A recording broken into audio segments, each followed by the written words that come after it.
Elon Musk kicks out Twitter CEO. Hey guys, today we're going to know how Elon Musk kicks out Twitter CEO. Let's get right into it. Elon Musk, the world's wealthiest man and founder, CEO, and chief engineer of SpaceX, angel investor, CEO of Tesla Inc., founder of The Boring Company, and co-founder of Neuralink and OpenAI, recently revived a bid to buy Twitter Inc. at the original price of $54.20 per share, reversing his earlier decision to withdraw from the deal and potentially avoiding a contentious courtroom battle. On October 27th, after Tesla CEO Elon Musk proposed buying the company for the originally agreed-upon price of $44 billion.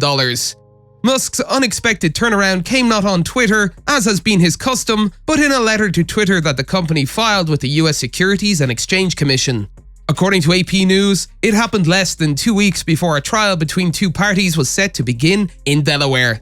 The new CEO made an appearance at Twitter's San Francisco headquarters, posting a video clip of himself walking into the offices, carrying a kitchen sink and changing his public profile descriptor to Chief Twit. He's scheduled to speak to employees at that time, the deadline for his $44 billion deal to take the company private. According to people who received the note, Twitter's chief marketing officer, Leslie Berland, sent a memo to employees informing them that Musk would be visiting the company's headquarters that time. Berland wrote in the memo, "Elon is in the San Francisco office this week meeting with folks, walking the halls, and continuing to dive in on the important work you all do." She then added, "For everyone else, this is just the beginning of many meetings and conversations with Elon, and you'll all hear directly from him on Friday." According to the report, Musk has told prospective Twitter investors that he intends to lay off nearly 75% of the company's 7,500 employees, leaving the company with a skeleton crew. Documents and unnamed sources familiar with the discussions were cited by the newspaper. Twitter in San Francisco and a representative for Musk, attorney Alex Spiro, did not immediately respond to requests for comment.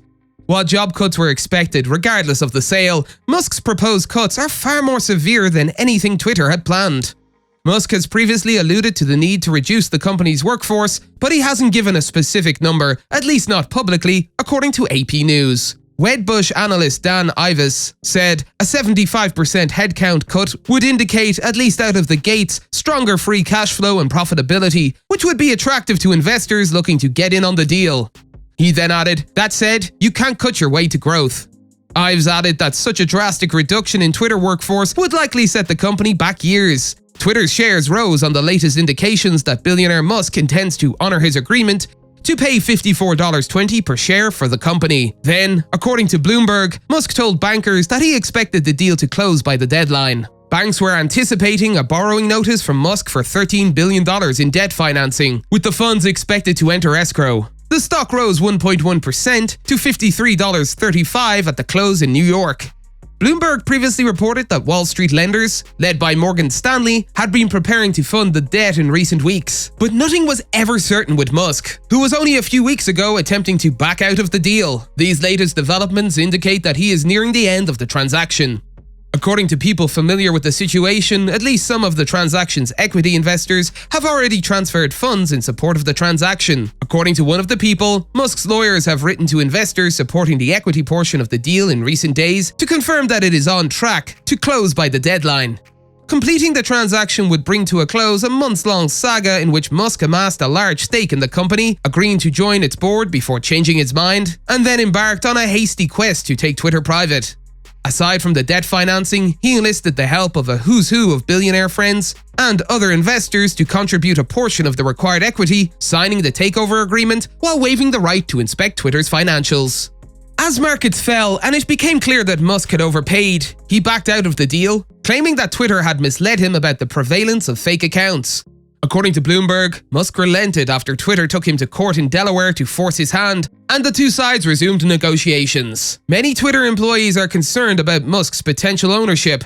A person familiar with the matter said that he told potential investors that he plans to cut 75% of the workforce, which now numbers around 7,500, and he expects revenue to double within 3 years. Fears of a significant reduction in headcount or another reorganization have grown in recent days, according to another source. According to one of the people, Musk would also allow for the return of former US President Donald Trump and others who have been kicked off the platform because Twitter's content moderation standards would be relaxed. When asked for his thoughts on Trump's Twitter ban, Elon said in May, "I think it was a morally bad decision, to be clear, and foolish in the extreme." He continued, "I think that was a mistake because it alienated a large part of the country and did not ultimately result in Donald Trump not having a voice. While the future of Twitter under Elon may be unknown, what's clear is that big changes are likely on their way." That's all for today, and we'll be sure to catch you all in the next one.